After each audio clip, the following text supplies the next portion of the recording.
தேர்தல் நேரத்தில் சொன்னார் அண்ணா திமுக ஆட்சியில் கடன் வாங்கிட்டாங்க.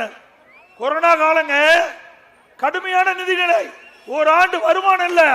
நான் முதலமைச்சர் இருக்கும்போது முதல் ஆண்டு வறட்சி, குடிப்பதற்கே தண்ணி இல்ல, அதை சமாளிச்சான்.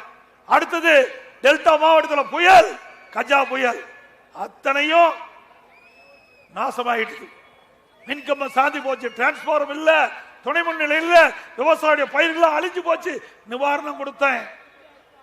அடுத்தது கொரோனா, ஒருவர் மூஞ்சி ஒருத்தர் பார்க்க முடியல, எல்லாம் வீட்டுக்குள்ளேயே அடைஞ்சிருந்தோம். 12 மாசம் வருமானமே இல்ல, அப்ப கூட விலைவாசி உயரல, மக்கள் நிம்மதியா வாழ்ந்தாங்க. விலை மதிக்க முடியாத உயிரை அண்ணா திமுக ஆட்சியில காப்பாற்றிய அரசாங்கம் அண்ணா திமுக அரசாங்கம்.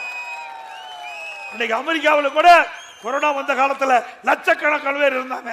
ஆனா தமிழ்நாட்டில் அனைத்து இந்திய அண்ணா திராவிட முன்னேற்ற கழக அரசு திட்டமிட்டு இந்த கொரோனா தடுப்பு நடவடிக்கையில முழு மூச்சாக இருந்து இறங்கிய காரணத்தினால விலை மதிக்க முடியாத உயிர்களை காப்பாற்றினோம். 12 மாசம் அரசாங்கத்துக்கு வருமானமே இல்ல. அது மட்டும் இல்ல, கொரோனா காலத்தில் செலவு 40,000 கோடி, இதெல்லாம் சேர்த்துதான் 5,18,000 கோடி.